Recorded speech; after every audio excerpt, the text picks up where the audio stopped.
welcome to Haunt Life Tonight. Wow, this is a doozy of a show. We've been having some good ones, huh, guys? It's the doozy. It's a doozy. Yeah, Michael here with us tonight. We always love it when Michael comes in and helps us host the show. This has been great, you know. So what do we got going on tonight, Kelly? Who we got coming in? We got Jim from Field of Screams down there in Mountville, Pennsylvania. A beautiful haunt, beautiful landscape, beautiful. I can't say enough about how beautiful it is. That's exactly what I was going to say. He's one of the bigger haunts in the state of Pennsylvania. He's a 13 haunts player. You know what I mean? Him and his brother who started this thing. So, I mean, he's got a great story as to how this whole thing started. And when I say, you know, it's always an exciting thing. You know, even I go down every 2 years and I see their show. I love it. So, yeah, I'm really excited to hear what he has to say about it. Right. No, I can't wait to hear it either. So, guys, let's jump into it. Let's get to some news. Is it news time or interview time? No, we're gonna break into the news. All right, we got breaking news. We don't know what we're doing. Let's go to the news.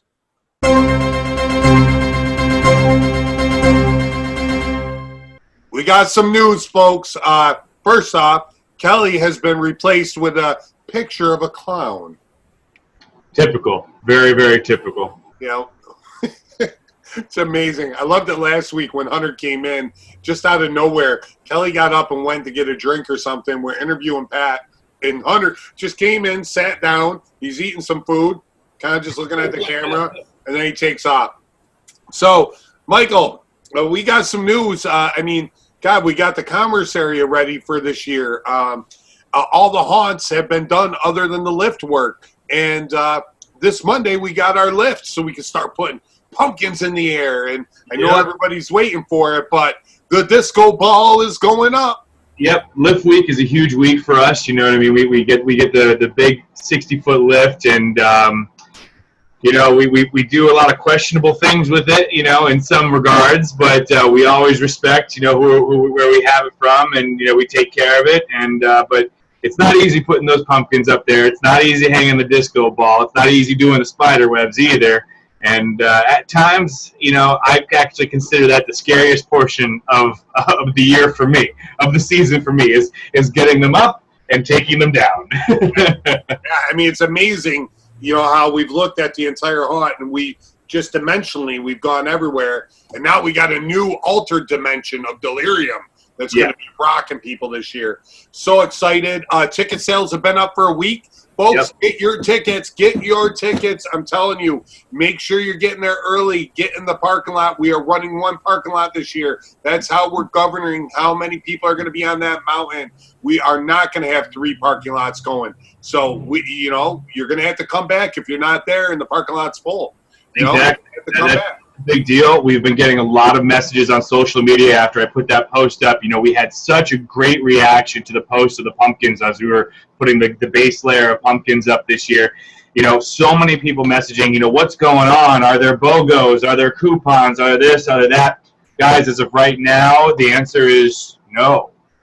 This year we are not throwing coupons out there. There aren't really too many opportunities. Some things may pop up, but we can't guarantee that. We can't guarantee the opportunities like we have in the past year. So if you really want to get onto the show, if you really want to see the show this year, and especially early in the season, I highly recommend you go to reapersrevenge.net and you get on there and you seal the deal. You book your trip. Yeah, definitely. And I think the most important thing for people to understand why we're doing what we're doing, a lot of haunts, unfortunately, have had to raise their prices, to help control their crowds. And I'm not saying we haven't looked at that, but our big thing is right now we're trying to give you the best value we can for the 3 haunts that we got. We got a $40 ticket price. And, there might be, some times where some haunts have to raise their price. We're doing our best to not have to. Every day is on a day-by-day basis, but, we're doing our best to give a good show because, people are hungry to get out and do something. And the last thing we want to do is just take money for, just because it sounds like the right thing to do. It's not. We want to give you a good show at a good price and do what we love to do and get you to see the show you love to see. So enough about Reapers, folks. Well, let's get into our interview. Isn't it interview time? Interview time!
And we're back. We are back. I told you we'd do that, Jim. We're back. Right. So, guys, look at how lucky we are today. We got another alumni from the 13 Haunts with us here. We got Jim from Field of Screams. This is awesome. Great haunt, and welcome. Hey, well, I'd love to be on your show. Thanks for having me. I may or may not be driving right now, so I apologize for any shaky video work. I tell you, this is it's a first for us because this is our first driving interview. You know, the next one we're gonna go to KFC and we're gonna do a drive-through interview. So we're working. It's maybe illegal. I don't know. Probably. We won't tell nobody. So, well, Jim, like I said, thanks for coming in, and I just want to jump right into it. Field of Screams, awesome haunt on the East Coast here. Tell us a little bit about the haunt, the location, the website, and how many years have you been around? Yeah, Field of Screams. We have the .com, so it's fieldofscreams.com or fieldofscreams.net. We picked that one up as well. And this is our 28th year of operating Field of Screams. I was a college student when my brother and I started Field of Screams. We have 4 haunts. We're located in Mountville, Pennsylvania. And you know, we're still going strong. We love what we do. It's our full-time jobs, employees. So yeah, that's the quick lowdown of Field of Screams. Well, I'll tell you, the delay in your camera there was like, we love our jobs, and then you say that's the quick lowdown. There was nothing quick about it, brother. That's hilarious. I apologize for that. I went through one of those tunnels. Well, we're going to deal with that because I was so excited to get you on the show. I didn't care when I got you. So if I got to take you while you're driving, I'm in. So the first thing I want to get into this. Rumor has it, and it might have been on last week's Haunt Life Tonight where we discussed this.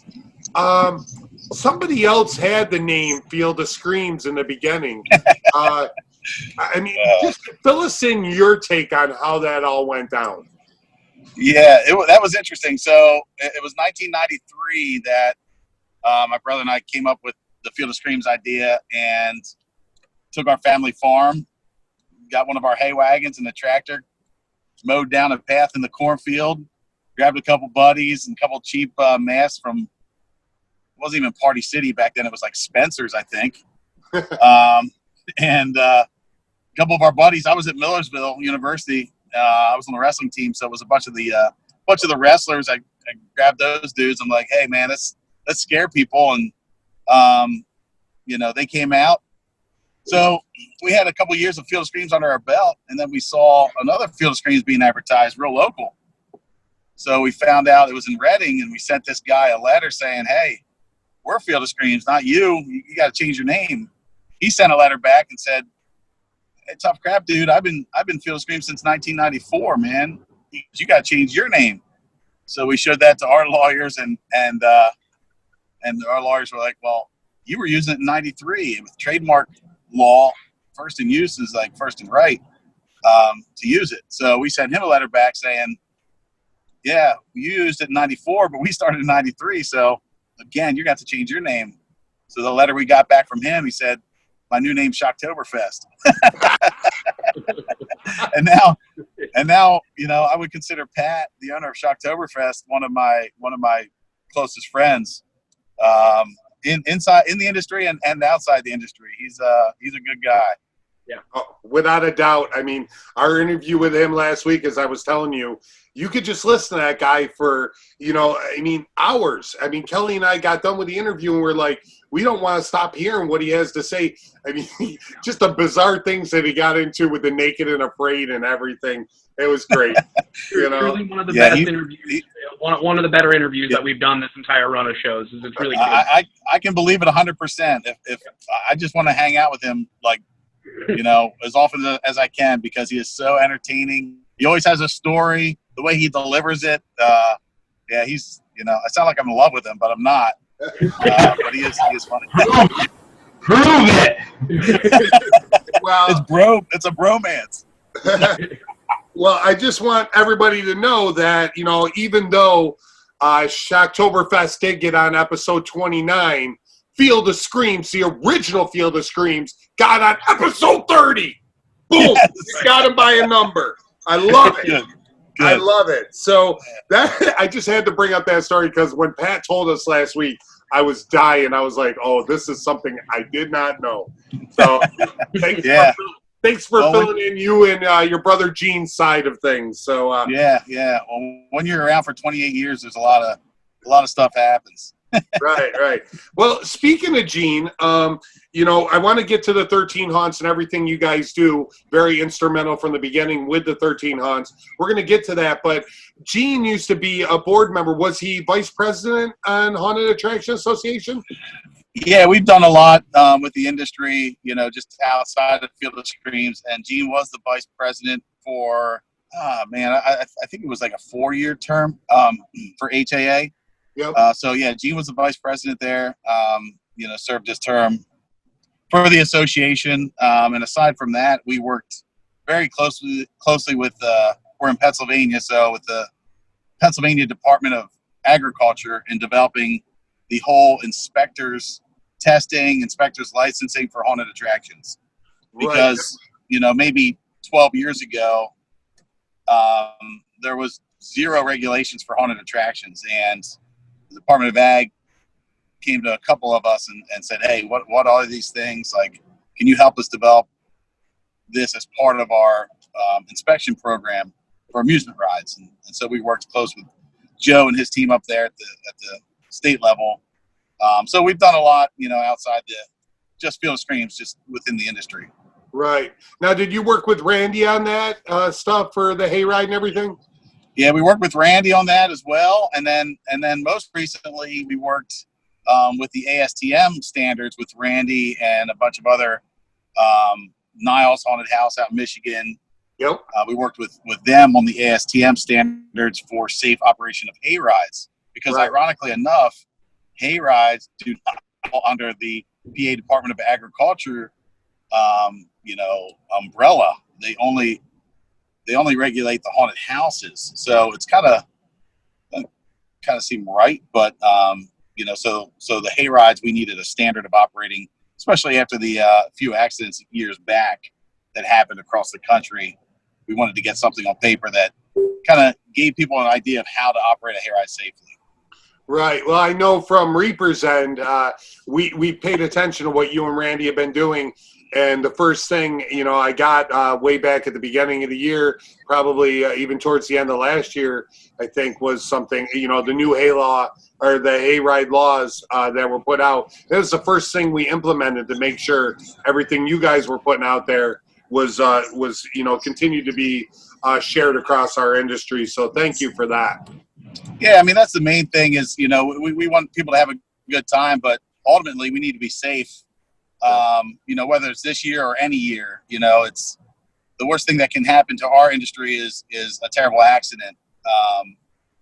That's what we're trying to avoid, trying to educate people on how to operate safely and use common sense and just go through the proper procedures and steps and protocols to have a safe experience for everyone. Which in turn is legitimizing the industry that wasn't, like, on paper really isn't, in the big scheme of things, or wasn't legitimate business, or not business, but safety standards were not met because there was no guidelines. So right. Yeah, absolutely. You're absolutely right. I mean, just gone are the days with the carpet walls and the black plastic, those haunts back in the day. Those days are gone, and we're moving on to safer haunts. Yeah, without a doubt. And I mean, as you and I were talking earlier, we've actually got lobbyists working on our behalf, through Haunted Attraction Association, through 13 Haunts, really advocating for the fact that we're legitimate businesses, even though we're seasonal. We employ a lot of people, and, it's a livelihood for all of us. So, guys, I want to let Michael and Kelly start jumping in because, Gene, I could talk to you all night. Same thing as Pat. I love getting our fellow haunters on here, you know. But go ahead, guys. Ask some questions. Michael, you say something. I know I've been quiet the entire time. It's like a new habit of mine to be quiet. But, you know, I've been to Field of Streams at least 3 times at this point. I mean, my personal favorite is Nocturnal Wasteland. You know what I mean? I think that place is absolutely out of this world. I love the entire theme of it. You know, can you tell me a little bit of a backstory as to how that got built and, you know, when that came along in the whole family of events? Well, we were, appreciate your kind words there, first of all. You know, so Nocturnal Wasteland, that came along last in our lineup of haunts. So 93, we started with the Haunted Hayride. Once we had that, 3 years later, it was actually the year 95, we added the Den of Darkness, which was one of the haunted houses, because we saw the hayride was popular. We're like, oh, this whole thing of people coming to get scared, people like it. So we had those 2 staples that you know, kind of made it a worthwhile night out. It gave you 2 events to do. 2002, we added the Asylum. Then it was about 10 years later, we added Nocturnal Wasteland. So it wasn't until 2013. We had been haunting for 20 years already. We had a ton of experience under our belts, and we wanted to create an experience that was completely unlike any of the other haunts. You know, we had the hayride, we had the den, which is like a haunted mansion. The Asylum was the medical theme thing. So Nocturnal Wasteland, it was outdoor, it was woods, and when we looked at that area that we had, we just realized that it lent itself to like a post-apocalyptic kind of theme. Yeah. You nailed it. You nailed it. Without a doubt. So that's what we went with. You know, we had a ton of ideas, and we got really creative with just the sets and the designs and the flow, and we had to, in a way, because the footprint of that area, if you saw it like from a bird's eye view, it's very tiny. So we had to get super creative. It goes right along the hayride, so we had to block out the sight and the sounds from the hayride. Because when you're in the trail, Nocturnal, you don't know you're right next to the hayride except for when you cross over the hayride in the bus. And so we got creative with things like that, you know, adding, you know, parts of the scene where you can go through that bus over top of the hayride, look down, see the wagons below you. You know, so it gave us a chance to get real creative. Yeah, that was one of my favorite parts about it. Yeah, I absolutely love it. What is like the average time for like someone to go? Like, what does the average customer take to go through each attraction? I mean, our hayride's a 23-minute hayride, and the other attractions are about a 15-minute experience. I mean, it can get longer if on a slower night if the actors are slowing things up. This year, we'll have to kind of keep our pace, and it'll be more of a, you know, more like a 15-minute experience. Nocturnal Wasteland can be a little longer. We actually shortened Nocturnal Wasteland a little bit last year. Most people didn't realize it because we added scenes. We shortened the distance traveled, but we added more scares in between the dead zones and at the end. So if you haven't been to Nocturnal, well, last year was the first year we did it, and it had rave reviews. It was so much more impactful. We really learned that those dead spaces were not good overall, and it's a more intense experience now. Awesome. Kelly, chime in, man. My question for everybody we interview is, at one point, I know you did because you said it, you got out there and acted. Do you act anymore? And would you like to act more if you had the chance to? Man, that's a loaded question. So I was the original Lech the Chainsaw Maniac. This is kind of a cool story, like probably more for me than anyone else, but I'll tell it anyway. So on our hayride, we had what we called the Tunnel of Terror, and I was on top of this Tunnel of Terror, which was, I mean, if we built something like this now, I mean, just shoot me right now, because I think this thing probably could have fallen down at any moment. I mean, not really, but it wasn't built like we build things now. Anyway, so I was on top of this structure. The wagon would pull underneath. As it pulled up to me, I had a real chainsaw and a big stump up there, and I was sawing that thing with my chainsaw, wood chips were flying down, landing in people's eyes, but they knew it was a real chainsaw. Then I had two kids up there with tarps and a 2x4, like a 2x4x16 on, like, screwed to the tarps, and ropes and eye hooks, and they would drop these tarps down as close the doors to trap the wagon inside. And then I would come down this ladder. I would do this and this thing like 20 feet in the air. I was obviously a lot younger. I was like 20 years old. So I would come down this ladder, grab my fake chainsaw, duck through the tarp, and start scaring people. And up and down, I'd be like sweating. So that, I have some fond memories of acting. I will act when I, on press runs, and when we do things with press, when we need a good character actor and things like that. But as part of the show, I probably have not acted for about 5 years. It just seems like, there's press coming. I need to deal with a problem. I need to make sure our flow's right, our efficiency's right. So I lose some of that fun side of acting, but I enjoy managing the actors and the flow and the efficiency and meeting, press or, celebrities or whoever may come by. So that's my story about acting and current acting and past acting. That's a good story. Really good. I'm sure there's some old photos floating around, but I mean, that was before, believe it or not, this was before phones. Really? We started in 1993 where I don't think there was phones in 1993. There just wasn't cameras on them. Right. There wasn't cameras. Right. Yeah, they were big. I remember I was graduating from high school in 93, and we used the cell phones from 1993 as props for scenes today. That's right. Yeah. Well, let's jump into. I want to talk a little bit about 13 Haunts, and then I want to get to Legendary. I got a few more questions here, but let's jump in with 13 Haunts. Tell us how you really thought with Pat and everybody else that was a great idea, and why you have a passion for being involved with Haunts Right Next Door and all that. Yeah, so 13 Haunts, it was a brainchild of Pat, Randy, and us for the most part. And Randy from Bates, Randy Bates from Bates Motel, kind of spearheaded the whole thing because it was interesting. It started out, the Philly radio stations were starting to really pit the haunts against each other. They were saying oh, well, Randy, so-and-so, Eastern State's paying they're spending 15 grand and, they're going to be on this tour and this, that, and the other thing. And, where Randy had always spent 5 grand before or something like that. So they were trying to play all the haunts against each other. So Randy reached out to us and said, look, guys, screw MMR.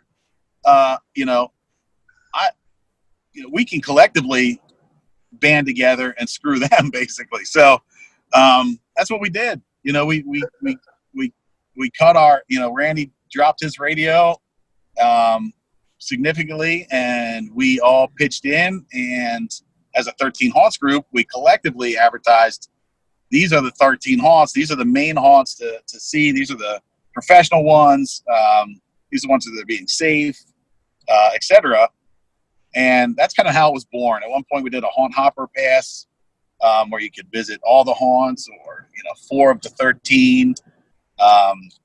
And it's a great group of guys that are working together for a common good of promoting the industry, promoting our haunts, promoting safety, and now this year just promoting an operating guideline where we can operate in a safe manner. So it really has served a lot of purpose as well. We've learned a lot over the years, and really the brand, I think, now is established. People recognize it. Yeah. I know.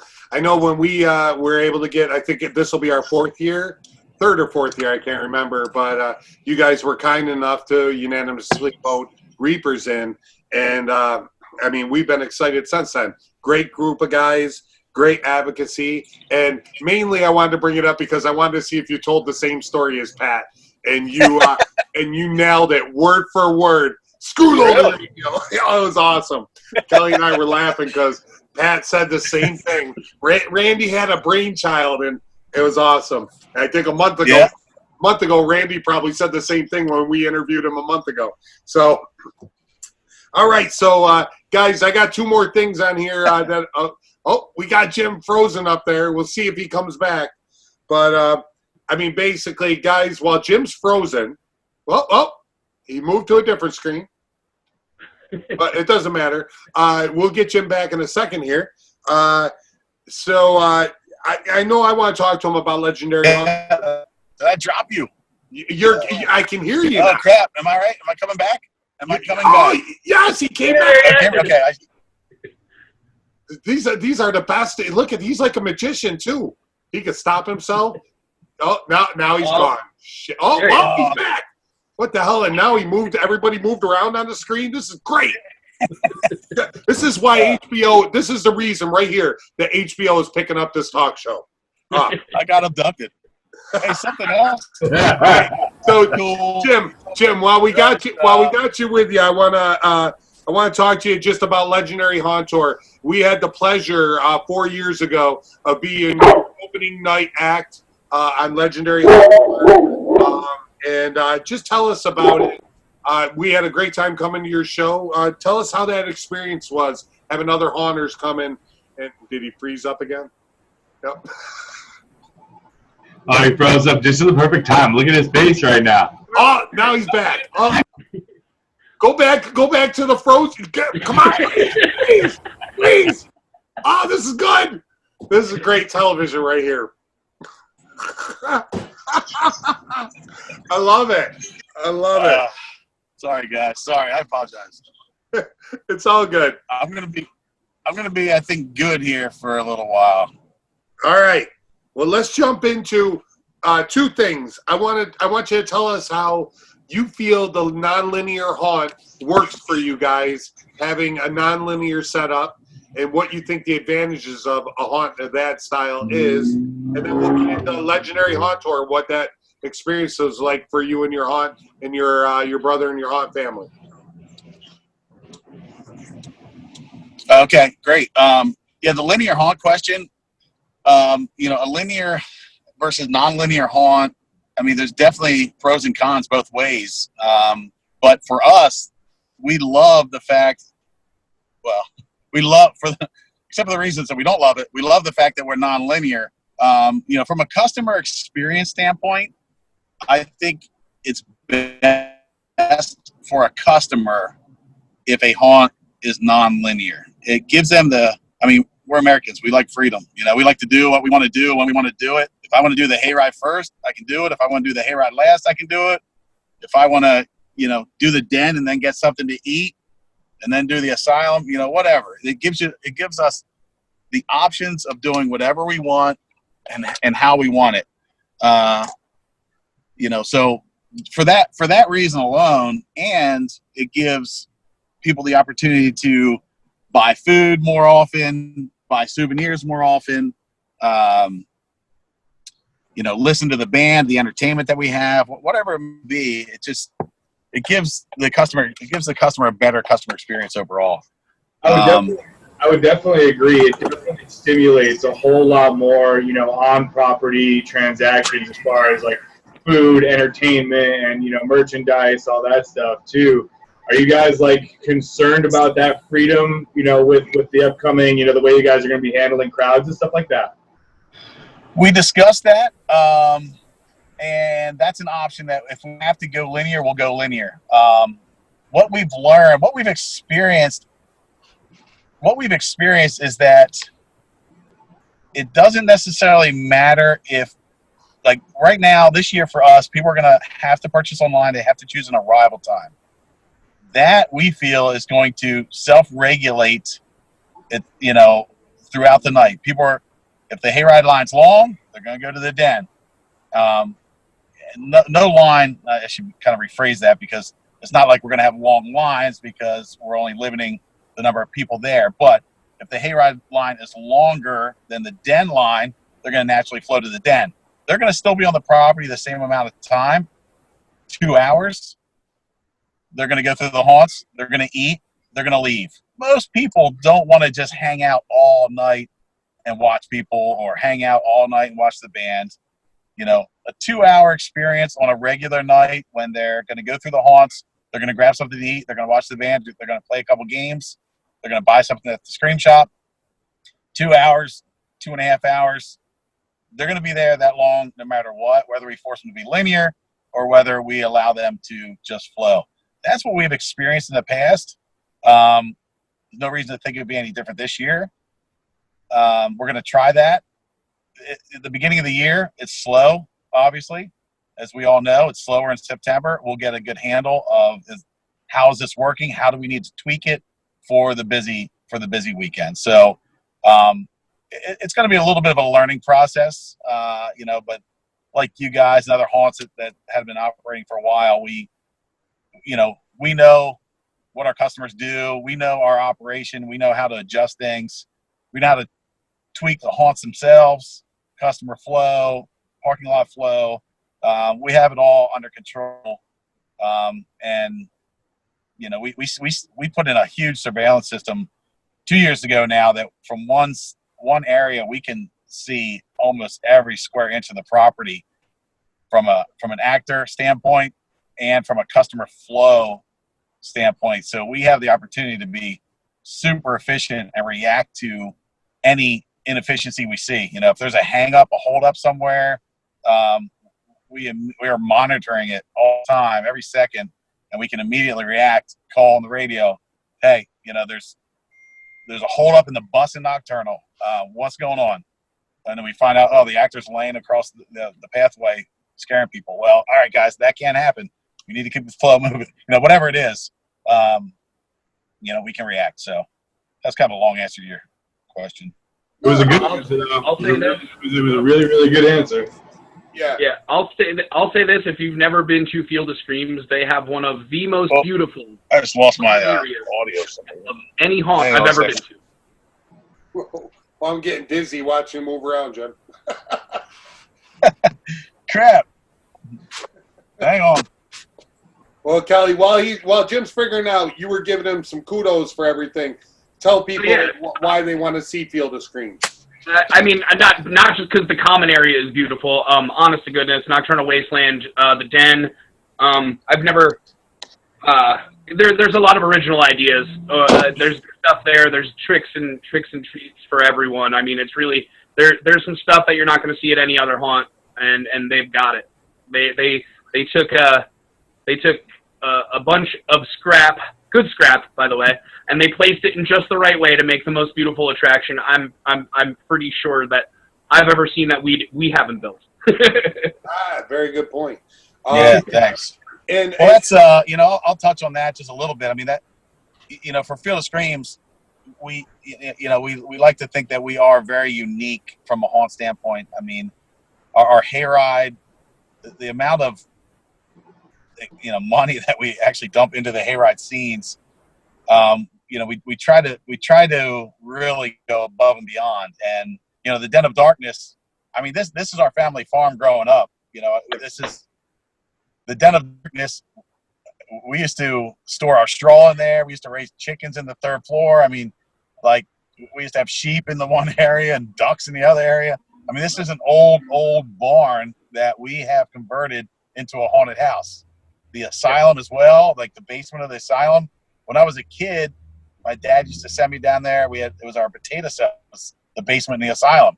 So we had all our potatoes stored down there from the farm. My sister and I used to have to go down and bag potatoes, 10-pound bags, 50-pound bags, all this stuff. So the buildings are very unique buildings, and that you don't necessarily get that experience at too many haunts that just have like a pole barn or in a mall or and the other thing that we like to pride ourselves on is the fact that we're permanent, and most big haunts now are, but year round. I mean, this is literally what we do. 85% of the year round is work on this haunt and just try to make it bigger, better, scarier, more impactful, all around. Am I right in saying this? I've talked to your brother. I believe I've talked to your brother a whole lot more than I've talked to you in the past. But is it true that your mother used to drive tractor in the first couple of years? No, she didn't. She was my dad drove tractor, but my mom was an actor. Okay. And this is her first year. She actually just emailed me today. Oh no, my dad stopped over at the office today and said, "You're losing an actor this year." So she's like 84. She's like the lady that pushes the wheelchair around. Yeah. The Scare Factory wheelchair and with the pop-up skeleton in it. Yep. That's her. So yeah, now my dad comes down. He says he's the food tester. He taste tests all the food. But we even had an Amish guy driving tractor one year for us. He helped us build some stuff. Then he stuck around and drove tractor. It was hilarious. Well, that's awesome. It's truly a family affair. Then that's the coolest thing. Like that's really awesome. Yeah, it really is. It really is. Yeah. Now, again, we're in the same boat as we were last week with Pat. We've already gone almost a half an hour, and we keep talking. Jim, tell us quick how it was to be on Legendary Haunt Tour, where your peers and everybody else from the haunt industry came to witness the shows. It started Thursday night with Reapers. Were you guys Friday or Saturday? I don't remember. We were Friday. Friday. Yep, and then Bates was Saturday. Yep. Yeah, that was our extreme blackout night. Saturday we had our zombie run. So it was a crazy, like, because originally I'm like, I would love to do this, but I don't know how I can do it. First of all, it's not our regular show. It's our extreme blackout. I remember. Some of the elements had been taken away because we had to set up for our zombie run that started the next morning at like 9 o'clock. So, but I tell you, it was very rewarding to be able to open up the haunt to other people that do the same thing, that understands what it takes, and just to hear just how impressed everyone was, and just it's just kind of it's rewarding just to get that confirmation from people, and because you do it so long, sometimes you think like, I don't know, are we still doing the right stuff or whatever? I don't know, but it was cool. Everyone had a blast. I mean, it was freezing cold that night. It was like negative something. It was cold. But people still had fun. We had our new effects building opened up for everyone, so that was neat for everyone to see that as well, because we had just put a huge investment in our costume and our makeup building. Yep. So that was only a year old, I think. So it was neat to kind of show that off to let people see what we were doing that way, and inspired a lot of people, and got a lot of good feedback. So it was cool to be on that. I was glad it worked out, because I never get to go on them because we're always open that weekend. Right. That's why Legendary is so special for all of us.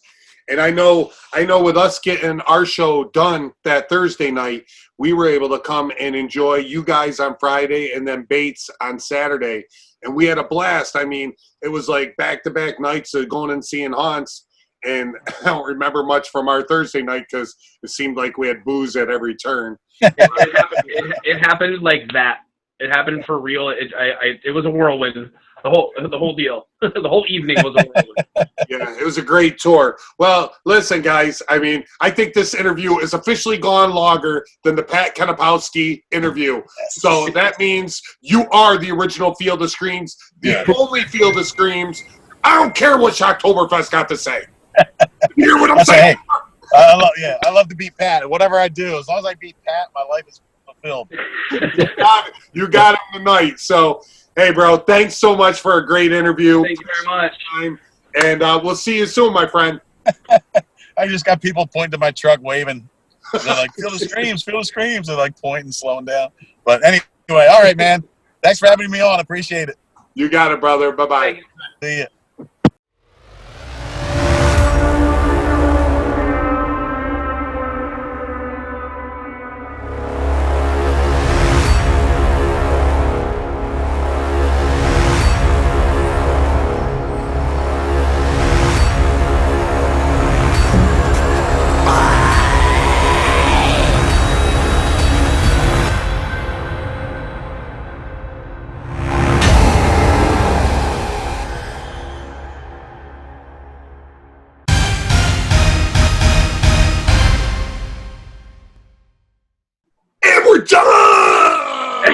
it. That's all. That's what we call Butterball. Lift those 2 liter bars in the center of your car and exit out the front side of the ride. What a great show that was. What the hell was that? That's, That was you know, great. that's how, That was great, Kelly. that's how you kick them off the flying bobs, baby. Yeah, I knew the flying bobs were going to come into play. You sound like the mix of an auctioneer and a carny. Maybe a couple of After Effects mixed in there. It's exactly what it is. But I was proud of it. With a little sprinkle of Paul Cottran. He does the flying bob so well. But hey, guys, again, another week of an awesome interview. Jim and his brother Gene, man, they run a stellar, top-notch show out there. Field of Screams, guys. Go to fieldofscreams.com. Check these guys out. As you saw their video and pictures we put up, they're class act. You know, member of the 13 Haunts with us.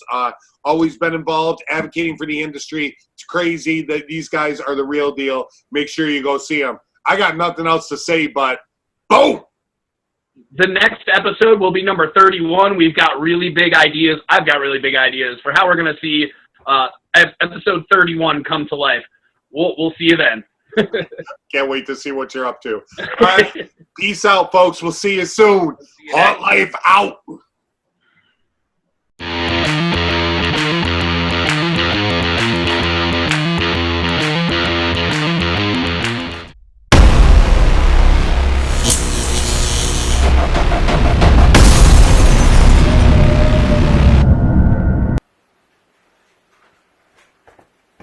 You still here?